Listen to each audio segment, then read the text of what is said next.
ఓం మహాగణపతే నమః. ఏప్రిల్ మాసంలో మనకు ఉన్నటువంటి ద్వాదశ రాశుల వారి యొక్క ఫలితాలు ఏ విధంగా ఉన్నాయో చూద్దాము. ముందుగా ఈ ఏప్రిల్ మాసంలో ఉన్నటువంటి గ్రహస్థితిని గనక మనం గమనించినట్టయితే, ఈ మాసంలో మనకి ముఖ్యంగా బుధ గ్రహము కుంభరాశిలో సంచారం చేస్తుంది. అంటే కుంభరాశి నుంచి మనకి బుధుడు కుంభము, మీన రాశిలో సంచారం అనేది ఉంటుంది. ఇక కుజగ్రహం యొక్క సంచారం గనుక చూసినట్టయితే, కుజుడు కూడా మనకి దాదాపుగా ఈ మాసంలో మీన రాశిలోనే అధికంగా కుజుని యొక్క గ్రహ సంచారం అనేది ఉంటుంది. ఇక రవిగ్రహ సంచారం గనుక చూసుకున్నట్టయితే, రవిగ్రహము మీన రాశిలో సంచారము, అదేవిధంగా మేష రాశిలో కూడా రవిగ్రహం యొక్క సంచారం అనేది ఉంటుంది. ఇక శుక్రగ్రహం యొక్క సంచారం చూసినట్టయితే మేషరాశిలోను, అదేవిధంగా తన యొక్క సొంత రాశి అయినటువంటి వృషభ రాశిలో కూడా శుక్రుని యొక్క సంచారం అనేది ఉంటుంది. ఇక దీర్ఘకాలికంగా ప్రయాణించేటటువంటి గ్రహాలను గనుక చూసుకున్నట్టయితే మనకు శని మీనరాశిలో సంచారం చేస్తాడు. అదేవిధంగా రాహు కుంభరాశిలోను, ఇక కేతువు మనకి సింహరాశిలో సంచారం అనేది ఉంటుంది. ఇక గురువు వచ్చేసి మనకు మిథున రాశిలో సంచారం అనేది చేస్తున్నాడు. ఇది ఈ మాసంలో ఉన్నటువంటి గ్రహస్థితి. ఈ గ్రహస్థితి ఆధారంగా చేసుకొని ఏప్రిల్ మాసంలో మనము ఉన్నటువంటి రాశి ఫలితాలు ఒకసారి చూద్దాం. మకర రాశి వారికి ఏప్రిల్ మాసంలో ఉన్నటువంటి ఫలితాలు మనం చూసుకున్నట్టయితే, ఈ మకర రాశి వారికి ముఖ్యంగా వీరికి చాలా చక్కటి ఫలితాలు అధికంగా గోచరిస్తున్నాయి. రవి మొదటి భాగంలో ఏప్రిల్ 1 నుంచి 13 వరకు చాలా అనుకూలంగా ఉన్నాడు. కుజుడు ఈ మాసం మొత్తం అనుకూలంగానే ఉన్నాడు. శుక్రుడు ఈ మాసం మొత్తం అనుకూలంగానే ఉన్నాడు. గురువు ఈ మాసం మొత్తం అనుకూలంగా ఉన్నాడు. శని కూడా చాలా అనుకూలంగా ఉన్నాడు. కాబట్టి మకర రాశి వారికి ఈ మాసం మొత్తము దాదాపుగా అనుకూలమైనటువంటి ఫలితాలు అధికంగా గోచరిస్తున్నాయి. రవి వల్ల మొదటి భాగంలో ధైర్యం అనేది పెరుగుతుంది, కార్యసిద్ధి అనేది ఉంటుంది. సోదరుల వల్ల ఆనందము, సంతోషము, సోదరుల సహాయము పొందేటటువంటి అవకాశాలు కనిపిస్తున్నాయి. కుజుడు కూడా చాలా చక్కగా ఉన్నాడు.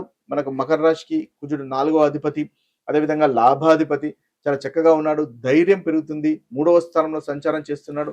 కమ్యూనికేషన్ పెరుగుతుంది. ప్రయత్నాల్లో విజయం అనేది ఉంటుంది.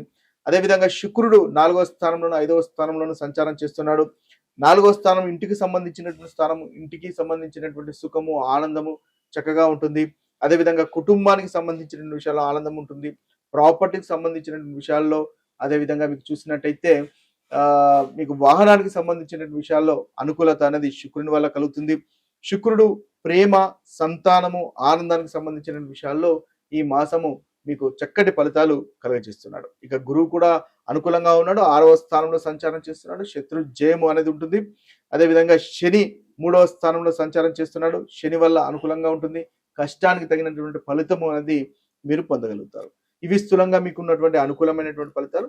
అయితే జాగ్రత్తగా ఉండవలసినటువంటి ఫలితాలు కనుక మనం చూసుకున్నట్టయితే, వీరికి రవి 2వ భాగంలో అనుకూలంగా లేడు. బుధుడు వీరికి మాసం మొత్తం అనుకూలంగా లేడు. కాబట్టి ముఖ్యంగా మకర రాశి వారికి బుధుడు 6వ అధిపతి, అదేవిధంగా 9వ అధిపతి. కాబట్టి ఆరోగ్యానికి సంబంధించినటువంటి విషయాల్లో కాస్త జాగ్రత్తగా ఉండండి. ప్రయాణాలు చేస్తున్నట్టయితే ఆ ప్రయాణాలకు సంబంధించినటువంటి విషయాల్లో జాగ్రత్తగా ఉన్నట్టయితే అనుకూలంగా ఈ మాసం మొత్తము మకర రాశి వారికి ఉంటుంది. ఈ ఏప్రిల్ మాసంలో ద్వాదశ రాశుల వారు పాటించవలసినటువంటి పరిహారాలు గనక ఒకసారి గమనించినట్టయితే, ముందుగా మేషరాశి. ఈ మేషరాశి వారికి ముఖ్యంగా ఈ మాసంలో రవి, కుజుడు, శని, గురువు, అదేవిధంగా బుధుడు, ఈ గ్రహాలన్నీ కూడా అంతగా అనుకూలంగా లేవు. కాబట్టి ముఖ్యంగా వీరు శనివారము శనీశ్వరునికి ఏదైనా పరిహారం చేసుకోవడం వల్ల చక్కటి ఫలితాలు పొందగలుగుతారు. శనివారము ఆంజనేయ స్వామి టెంపుల్ని దర్శించడము, అదేవిధంగా ఆంజనేయ స్వామిని పూజించడం వల్ల ఈ మేషరాశి వారికి చక్కటి ఫలితాలు కలుగుతాయి. మంగళవారము, ఒకవేళ శనివారం మీకు కుదిరినట్టయితే మంగళవారమైన హనుమాన్ని మనం పూజించడం వల్ల చక్కటి ఫలితాలు ఈ మేషరాశి వారికి కలుగుతాయి. అదేవిధంగా రవి కూడా అంతగా అనుకూలంగా లేడు. కాబట్టి ఈ మేషరాశి వారు సూర్య నమస్కారం ప్రతి ఆదివారము రవి టెంపుల్ సందర్శించిన లేదా సూర్య నమస్కారాలు చేసినా కూడా ఈ మాసంలో చక్కటి ఫలితాలు మేషరాశి వారికి కలుగుతాయి. వృషభ రాశి వారికి ఉన్నటువంటి పరిహారాలు ఈ మాసంలో చూసినట్టయితే, వీరికి రవి 2వ భాగంలో అంతగా అనుకూలంగా లేడు. రాహుకేతులు కూడా అంతగా అనుకూలంగా లేరు. మిగతా గ్రహాలన్నీ చాలా చక్కటి అనుకూలమైనటువంటి ఫలితాలు వృషభ రాశి వారికి కలుగజేస్తున్నాయి. అయితే ఈ గ్రహాలకు సంబంధించినటువంటి పరిహారాలు గనక మనం చూసినట్టయితే, ఆదివారం అంటే సూర్యుడు అంతగా అనుకూలంగా లేడు కాబట్టి ఆదివారం సూర్య నమస్కారాలు చేయడము లేదా సూర్యునికి సంబంధించినటువంటి ఆదిత్య హృదయ స్తోత్రము చేయడం కూడా చక్కటి ఫలితాలు వృషభ రాశి వారికి కలుగుతాయి. అదేవిధంగా శనివారం రోజు మీరు ముఖ్యంగా రాహుకేతువులకు పూజించినా కూడా చక్కటి ఫలితాలు కలుగుతాయి. గణేశుణ్ణి ఆరాధించినా కూడా ఈ యొక్క మాసంలో వృషభ రాశి వారికి అనుకూలమైనటువంటి ఫలితాలు ఉంటాయి. మిథున రాశి వారికి ఏప్రిల్ మాసంలో ఉన్నటువంటి పరిహారాలు గనక చూసినట్టయితే ఈ రాశి వారికి ఈ మాసంలో కుజుడు, అదేవిధంగా శని, గురువు, రాహు ఈ 4 గ్రహాలు అంతగా అనుకూలంగా లేవు. కాబట్టి వీటికి సంబంధించినటువంటి పరిహారాలు చేసుకోవడం వల్ల చక్కటి ఫలితాలు మీకు కలుగుతాయి. ముఖ్యంగా మంగళవారం హనుమంతుణ్ణి ఆరాధించండి. అదేవిధంగా శనివారము నల్ల నువ్వులు దానం చేసినా కూడా చక్కటి ఫలితాలు మిథున రాశి వారికి కలుగుతాయి. గురువారం రోజు పసుపును దానం చేసినా కూడా చక్కటి ఫలితాలు. ఎందువల్లంటే గురువు కూడా మీకు అంతగా అనుకూలంగా లేడు కాబట్టి పసుపు దానం చేసినా లేదా పసుపు రంగు వస్త్రాలు దానం చేసినా కూడా వీరికి ఈ మాసంలో పరిహారంగా ఉంటుంది. కర్కటక రాశి వారికి పరిహారాలు ఈ ఏప్రిల్ మాసంలో గనక చూసినట్టయితే ఈ రాశి వారికి రవి రెండో భాగంలో అంతగా అనుకూలంగా లేడు. అదేవిధంగా కుజుడు, గురువు, శని, రాహు ఈ గ్రహాలు అంతగా అనుకూలంగా లేవు కాబట్టి ముఖ్యంగా వీరు సోమవారము మహాశివుని ఆరాధించండి. తద్వారా చక్కటి ఫలితాలు ఈ మాసంలో మీరు పొందగలుగుతారు. పరిహారంగా పనిచేస్తుంది. అదేవిధంగా కర్కటక రాశి వారికి కూడా మంగళవారం అంటే కుజుడు మీకు అనుకూలంగా లేడు కాబట్టి మంగళవారం హనుమంతుని ఆరాధించినట్టయితే చక్కటి ఫలితాలు మీకు కలుగుతాయి. ఇక చూసినట్టయితే గురువారం కూడా దత్తాత్రేయుని ఆరాధించినట్టయితే మీకు మంచి ఫలితాలు మన కర్కటక రాశి వారికి ఈ మాసంలో కలుగుతాయి. ఇక సింహరాశి వారి కనుక చూసుకున్నట్టయితే సింహరాశి వారికి ఏప్రిల్ మాసంలో చేయవలసినటువంటి పరిహారాలు మనం గమనించినట్టయితే వీరికి రవి, కుజుడు, శని, రాహు, కేతులు ఈ గ్రహాలు అంతగా అనుకూలంగా లేరు. కాబట్టి వీరు ఆదివారం సూర్యుని ఆరాధించండి. చక్కటి ఫలితాలు మీకు కలుగుతాయి. అదేవిధంగా శనివారము నల్ల నువ్వుల దీపము వెలిగించండి. శనీశ్వరుని ఆరాధించండి. తద్వారా సింహరాశి వారికి ఈ మాసంలో చక్కటి ఫలితాలు అనేవి ఉంటాయి.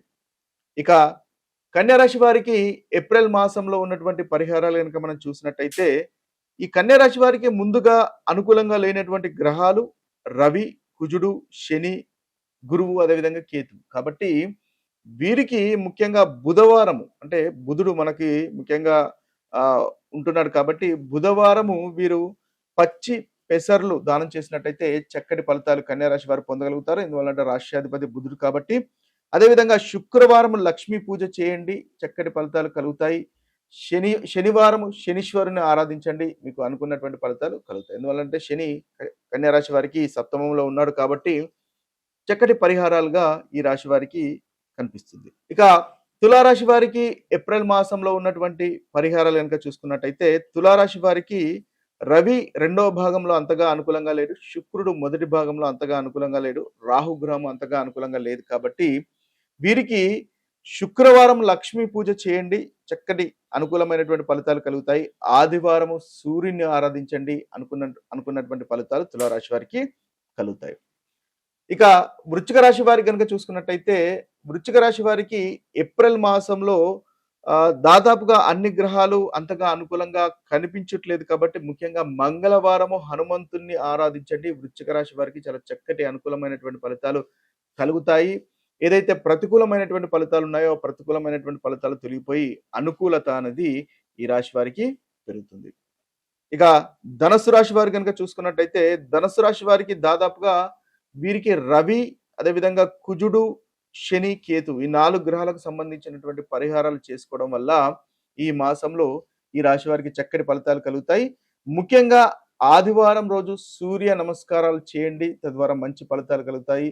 ఆదిత్య హృదయాన్ని పఠించండి. అనుకున్నటువంటి పనులు నెరవేరుతాయి.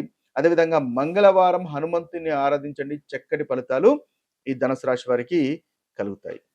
ఇక మకర రాశి వారు కనుక చూసుకున్నట్టయితే మకర రాశి వారికి ఏప్రిల్ మాసంలో ఉన్నటువంటి పరిహారాలు ముఖ్యంగా ఈ మాసంలో ఉన్నటువంటి ప్రతికూలత కలగజేసేటటువంటి గ్రహాలు కనుక చూసుకున్నట్టయితే బుధుడు, రాహు, కేతువు, రవి ప్రతికూలంగా ఉన్నారు. కాబట్టి పెసర్లు దానం చేయడం వల్ల చక్కటి ఫలితాలు మనకి మకర రాశి వారికి కలుగుతాయి. అదేవిధంగా ఆదివారము ఆదిత్య హృదయం పఠించడం వల్ల కూడా చక్కటి ఫలితాలు ఈ మకర రాశి వారికి ఈ మాసంలో కలుగుతాయి. ఇక కుంభరాశి వారి కనుక చూసుకున్నట్టయితే కుంభరాశి వారికి కూడా ప్రతికూలంగా ఉన్నటువంటి గ్రహాలు రవి, బుధుడు, కుజుడు. కాబట్టి ముఖ్యంగా వీరు శనివారం రోజు నల్ల నువ్వులు దానం చేయండి. లేదా మీకు విష్ణు సహస్రనామాన్ని పఠించండి. ప్రతి బుధవారము చక్కటి ఫలితాలు మీకు కలుగుతాయి. ఇక చివరి రాశి అయినటువంటి మీనరాశి వారి యొక్క ఫలితాలు గనుక మనం చూసుకున్నట్టయితే, ఈ మీనరాశి వారికి ప్రతికూలంగా ఉన్నటువంటి గ్రహాలు రవి, బుధుడు, కుజుడు, శని మీకు ముఖ్యంగా ఈ మాసంలో కొంతవరకు ప్రతికూలంగా కనిపిస్తున్నారు. కాబట్టి ముఖ్యంగా రవికి సంబంధించినటువంటి పరిహారాలు అంటే సూర్య నమస్కారాలు చేయడము, ఆదిత్య హృదయాన్ని పఠించడం వల్ల చక్కటి ఫలితాలు కలుగుతాయి. అదేవిధంగా శనివారం నల్ల నువ్వుల దానం చేయడం వల్ల కూడా మంచి ఫలితాలు కలుగుతాయి. మంగళవారం హనుమంతుడిని ఆరాధించడం వల్ల కూడా మీనరాశి వారికి చక్కటి ఫలితాలనేవి కలుగుతాయి. ఇవి ఈ ద్వాదశ రాశుల వారికి ఉన్నటువంటి పరిహారాలు. ఇక మరొక వీడియోలో మరొక రాశి ఫలితాలతో కలుద్దాము. అంతవరకు సెలవు. సర్వే జన సుఖినో భవంతు. సర్వే సుజన సుఖినో భవంతు. నమస్తే.